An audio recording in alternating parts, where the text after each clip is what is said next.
مولانا شہزاد احمد کے بیانات کے لیے مولانا صاحب کے آفیشیل چینل مولانا شہزاد آفیشیل کو سبسکرائب کریں۔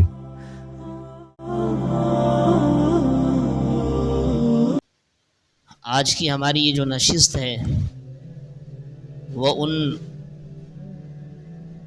محبوب ترین دوستوں کے حوالے سے ہے کہ جن کو اللہ رب العالمین نے اس ماہ مبارک کے اندر اعتکاف میں بیٹھنے کی توفیق عطا فرمائی، پھر اس کے بعد اللہ تبارک و تعالی نے اس نعمت عظمیٰ کی قدردانی کرنے کی توفیق دی، پھر اس کے بعد اللہ تبارک و تعالی نے جتنے ایام یہ سنت مؤکدہ علی الکفایہ یہ آخری عشرے کا اعتکاف ہے اس کو مکمل کرنے کی بھی توفیق دی۔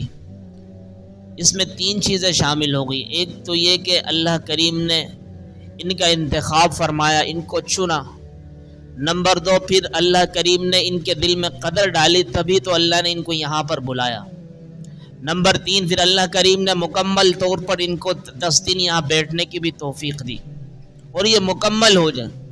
جب کوئی عمل آدمی کرتا ہے ابتدا میں بھی مسئلہ ہوتا ہے، درمیان میں بھی مسئلہ ہوتا ہے اور آخر تک مسئلہ چلتا رہتا ہے، لیکن جب مکمل ہو جاتا ہے تو اللہ کریم کی طرف سے خوشخبری ہوتی ہے، اللہ رب العالمین بڑے خوش ہوتے ہیں اور اللہ تبارک و تعالی خوشی کا یہ منظر پیش کرتے ہیں کہ جو لوگ اپنے اس نیک عمل کے اندر مکمل اور تام طریقے سے پورے پہنچ چکے ہیں اور اس کو تام تک یعنی آخر تک لے چکے ہیں، تو اللہ تبارک و تعالی ان کو خوشخبری یوں دیتے ہیں کہ ان الذین قالوا ربنا اللہ، کہ وہ لوگ جنہوں نے کہا ہمارا رب اللہ ہے، ثم استقاموا پھر اس پر ڈٹ گئے، یعنی وہ لوگ جو اعتکاف کے لیے اللہ کی رضا کے لیے یہاں پر آئے نا، اللہ کی رضا حاصل کرنے کے لیے، اللہ کی خوشنودی حاصل کرنے کے لیے مسجد کے اندر اللہ کے گھر کے اندر بیٹھے، مطلب یہ وہ اقرار کر رہے ہیں کہ ربا آپ ہی ہمارے رب ہیں، آپ ہی پروردگار عالم ہیں،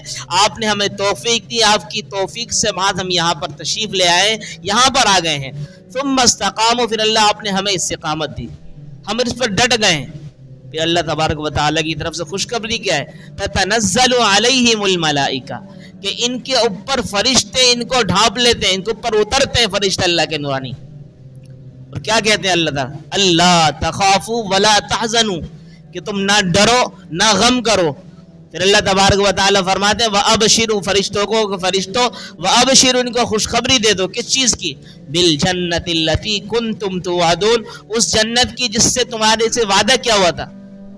اب اللہ تبارک و تعالیٰ نے یہ وعدہ کیا نا اللہ کے حبیب کی زبان سے کہ من اعتکف یومن، کہ جو بندہ بھی ایک دن کا اعتکاف کرتا ہے ابتغاء وجہ اللہ تعالی، اللہ کی رضا حاصل کرنے کے لیے، تو فرمایا جعل اللہ بینہ وبین النار 3 خنادق، اللہ تبارک و تعالی ایک دن کے اعتکاف کرنے کی وجہ سے اس بندے کی یعنی جو بندہ اعتکاف کر رہا ہے اس بندے اور جہنم کے درمیان میں 3 خندقوں کا مسافت فرما دیتے ہیں، اور فرمایا کل خندق ابعد مما بین الخافقین، اور ایک خندق کی جو مسافت ہے کتنی ہے، زمین و آسمان کی مسافت سے بھی زیادہ ہے۔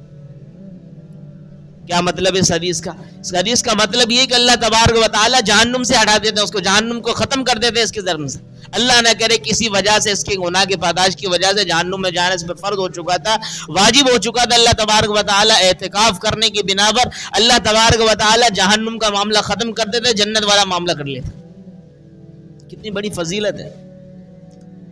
پھر اللہ تبارک و تعالیٰ کی طرف سے خوشخبری مل رہی ہے، اور مل بھی ان فرشتوں کی زبان سے، فرشتوں سے کہنا اللہ خوشخبری ان کو سناؤں، پھر آگے ایک اور نحن اولیاؤکم فی الحیات الدنیا وفی الآخرہ۔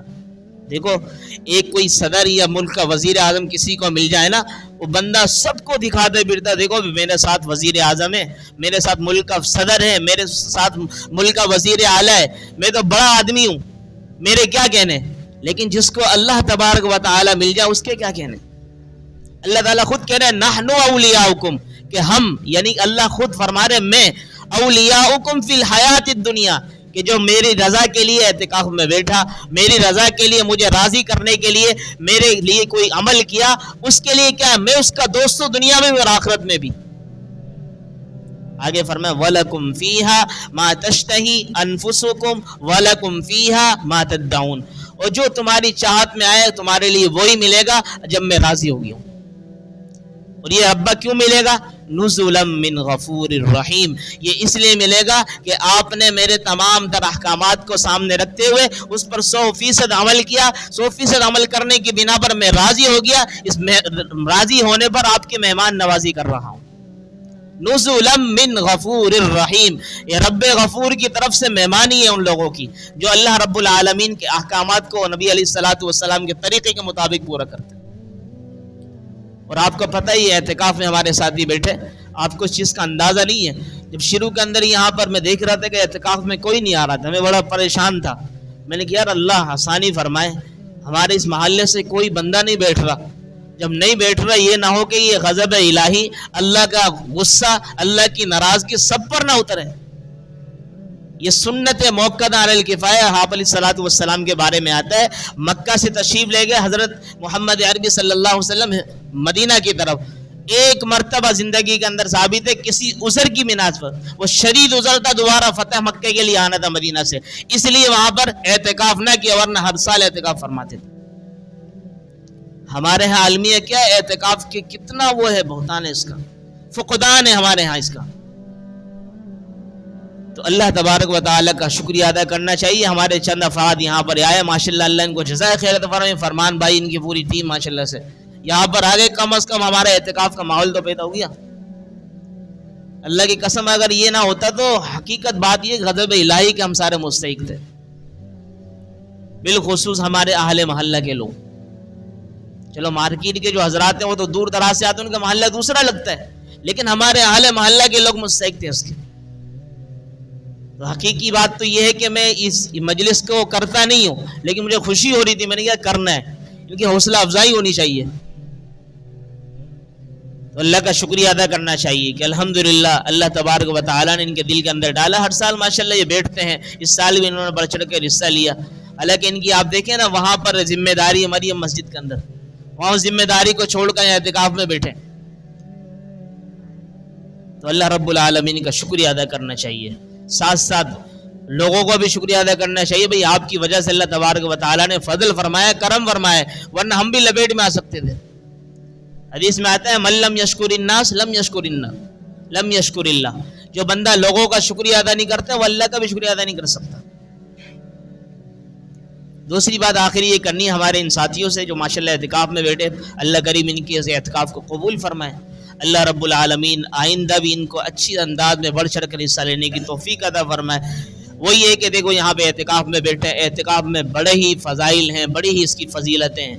آپ کے سامنے ایک فضیلت چھوٹی سی رکھی تھی اللہ کے رسول کے حبیب کے فرمان سے کہ جو بندہ ایک دن کا اعتکاف کرتا ہے اس کے لیے اللہ تبارک و تعالیٰ یہ اس کو فرماتے ہیں کہ 3 خندقوں کے برابر، فرمایا کہ اس کے درمیان اور جہنم کے درمیان میں اللہ مساوت فرما دیتے ہیں۔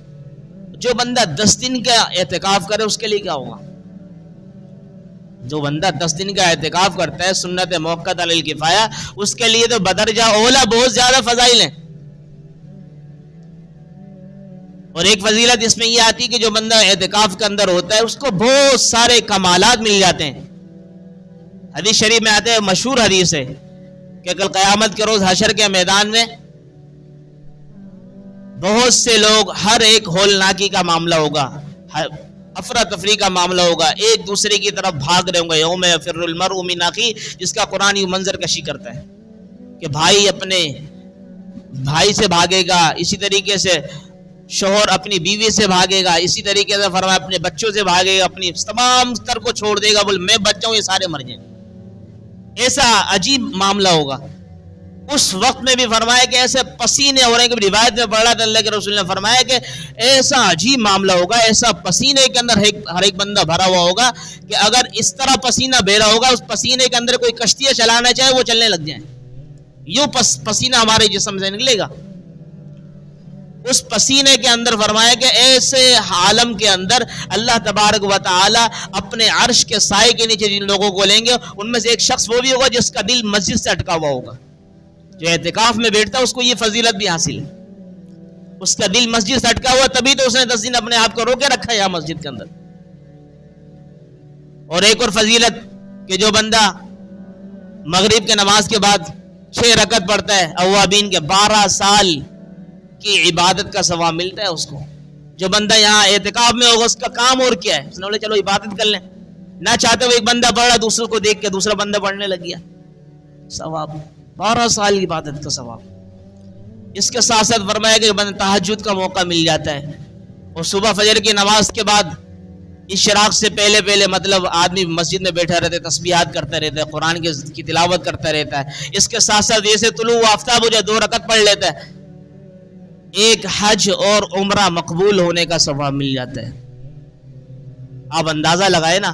اور آپ دیکھیں جمعے کتنے ماشاءاللہ ہمارے یہاں 2 جمعے مل گئے تقریباً, ایسے ہی ہے نا, 2 جمعے مل گئے. ان 2 جمعوں کا ثواب حدیث میں آتا ہے کہ جو بندہ سب سے پہلے آتا ہے مسجد کے اندر جمعے کے روز, اس کو سب سے زیادہ انعام سے اللہ کریم نوازتے. فرمایا کہ اس کے لیے لکھ دیا جاتا ہے کہ ایک اونٹ اللہ کی راہ میں قربان کرنے والا. اب دیکھو یہاں بیٹھے ہوئے سارا ثواب مل رہا ہے فری کے اندر. اور دیگر روایت میں آتا ہے کہ ایک بندہ جیسے باہر جنازہ نہیں پڑھ سکتا, میت میں نہیں جا سکتا, مریض کی عادت نہیں کر سکتا, فقہا نے علماء نے لکھا ہے کہ جو بندہ اعتکاف میں بیٹھا ہے اس کو یہ فری فوکٹ کا وہ بھی ثواب مل رہا ہے. باہر کوئی مر رہا ہے اس کا جنازہ ہو رہا ہے, اسی طریقے سے میت کو لے جایا جا رہا ہے, یہ نہیں جا رہا, لیکن اللہ تبارک و تعالیٰ اس کو ثواب دے رہے ہیں کہ بھئی اس کے محلے کا بندہ ہے, کوئی مسئلہ ہی نہیں, جا نہیں سکتا, یہاں پر بیٹھا ہو. کتنے اللہ تبارک و تعالیٰ نے فضائل رکھے ہیں. اب آخری گزارش یہ ہے ہمارے معتکفین سے, اللہ تبارک و تعالیٰ ان کی تمام تر عبادتوں کو قبول فرمائے. اگر کچھ کمیاں ہوئی ہیں, کمی ہر کسی میں ہوتی ہیں, خلق الانسان ضعیفا, انسان کمزور پیدا کیا گیا ہے, انسان کمزور پیدا کیا گیا ہے. کچھ نہ کچھ کمی ہر کسی کے اندر میں, میرے اندر, آپ کے اندر, ہر کسی میں کچھ نہ کچھ کمی ہے. ان کمیوں کو دور کرنا, اللہ سے توبہ استغفار کرنا, اللہ سے معافی مانگنا. اللہ کریم جس طرح یہ حق تھا اس طرح حق ادا نہ کر سکے, لیکن اللہ آئندہ ہم عزم کرتے ہیں آئندہ ایسی کوئی غلطی نہیں ہوگی, ایسی کوئی کوتاہی نہیں ہوگی, ایسی کوئی کمزوری نہیں ہوگی. ہر کسی میں ہوتا ہے کوئی نہ کوئی معاملہ. جب اللہ تبارک و تعالیٰ سے معافی مانگ کر ہم جائیں گے تو اللہ خوش ہو جائیں گے, کوئی بات نہیں میرے بندے ہیں, معافی مانگ لی, میری اس سے صلح ہو گئی, کوئی بات نہیں. اللہ تبارک و تعالیٰ اپنے محبوب کو مخاطب کر کے کیا فرما رہے ہیں؟ قل, اے میرے محبوب آپ فرما دیجئے, یا عبادی الذین اسرفوا علی انفسہم. عجیب اللہ تبارک و تعالیٰ نے یہاں پہ اس آیت میں منظر کشی فرمائی ہے, اور عجیب یہاں پہ ایک پہلو تبدیل کر دیا ہے. دیکھو میں آپ سے چھوٹی سی میں آپ کو مثال دے کے سمجھاتا ہوں, پھر سمجھ میں آئے گی آیت. اگر کوئی, میں گھر کا بڑا ہوں, مثال دے رہا ہوں, میرے گھر نگرانی میں 8-10 افراد ہیں, ان میں سے کوئی میری بالکل بار بار نافرمانی کر رہا ہے, میرے دل سے کیسے وہ گر جائے گا, بالکل ختم. میں کبھی اس کا نام لینا پسند نہیں کروں گا. اپنی طرف نسبت کرنا تو دوسری بات ہی کہ میرا بچہ ہے, یہ میرا بھائی ہے, یہ میرا فلاں ہے, بولے یار اس کو سمجھا ہو جاؤ, یوں بولیں گے.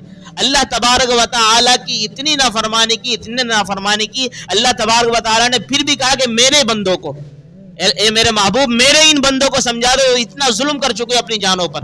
لا تقنطوا من رحمت اللہ, کہ میری رحمت سے مایوس مت ہونا. انہ یغفر الذنوب جميعا, کہ اللہ تبارک و تعالیٰ تو میں ایسا ہوں کہ سب کے گناہوں کو معاف کر دوں گا اگر ذرا برابر ہی معافی مانگیں گے.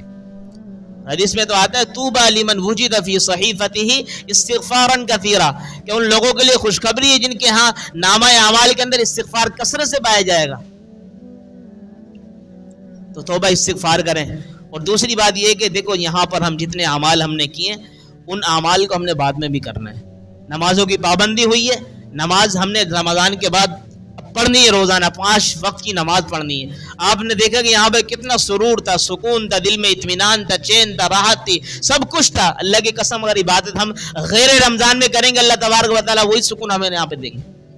اس لیے ہم نے 5 وقت کی نماز کی پابندی بھی کرنی ہے, قرآن کی تلاوت بھی کرنی ہے. اسی طریقے سے نیک محافل میں مجمع کے اندر بھی بیٹھنا ہے. جیسے ہمارا تبلیغ کی بہترین طریقے سے ایک ماحول ہوتا ہے, اس کے اندر تعلیم ہوتی ہے, اور دیگر جیسے ظاہری بات ہے آداب گشت ہیں اور بیانات ہیں, جو بھی چیز ہوتی ہے اس میں آدمی کو بیٹھے. جب بیٹھیں گے ماحول میں انشاءاللہ العزیز ماحول کی برکت سے ہم بہت آگے چلے جائیں گے. اصل چیز میں آپ کو بتاؤں پیچھے رہنے کا کیا ہے, ماحول میں نہیں بیٹھتے, ماحول میں نہیں آتے. جس طرح کے ماحول میں بیٹھتے اسی کے رنگ میں رنگ جاتے ہم, وہی رنگ ہم پر چڑھ جاتا ہے. جب رنگ چڑھ جاتے تو پھر اللہ معاف فرمائے مسلمان ہم نظر آتے ہیں رمضان میں, اس کے علاوہ ہمیں کچھ پتہ نہیں ہوتا. اور دوسری گزارش اور آخری گزارش یہ کرنی ہے کہ بھئی ہمارے معتکفین حضرات جو ہیں وہ کرتے کیا ہے، نوجوان بیٹھتے ہیں وہ داڑھی رکھ لیتے ہیں ماشاءاللہ سے اعتکاف کی برکت سے. جیسے ہی اعتکاف سے جاتے ہیں گھر بعد میں جاتے ہیں نائی کی دکان پہ پھیری جاتے ہیں، داڑھی کو کٹوا لیتے ہیں، بالوں کی سیٹنگ عجیب کروا لیتے ہیں. لگتا نہیں کہ بندہ اعتکاف میں بیٹھا تھا گھر جب پہنچتا ہے. لہٰذا ایسا نہ کرے، بلکہ جو سنت نبی علیہ الصلوۃ والسلام ہے اس کو چہرے پہ سجے رہنے دے. اللہ کی قسم اس کی برکات دیکھنا بھی کیا ملیں گی آپ کو، بہت برکات ہے، بہت زیادہ گناہوں سے آدمی بچ جاتا ہے اس کی برکت سے. اس لیے ہم نے اپنے تمام تر حلیے کو، تمام تر اپنی جتنی بھی حرکات و سکنات ہے حضور علیہ الصلوۃ والسلام کے مطابق بنانی ہے. جب آپ علیہ الصلوۃ والسلام کے مطابق بنائیں گے تو انشاءاللہ العزیز ہماری یہ دنیا بھی اچھی بنے گی اور آخرت بھی. جب دنیا بھی اچھی ہو گئی آخرت بھی اچھی ہو جائے گی. اللہ سے یہی امید کی جا سکتی ہے جیسے اللہ تبارک و تعالی سے ہم دعا مانگتے تقریباً روز، ربنا آتینا فی الدنیا حسنہ وفی الآخرۃ حسنہ وقنا عذاب النار. اے اللہ ہماری دنیا بھی اچھی بنا، آخرت بھی اچھی بنا اور ہمیں جہنم کے عذاب سے بچا. اللہ تعالیٰ سے دعا ہے کہ اللہ رب العالمین جو باتیں کی سب سے پہلے مجھے اور تمام سامعین کو عمل کرنے کی توفیق عطا فرمائے. وما علینا الا البلاغ.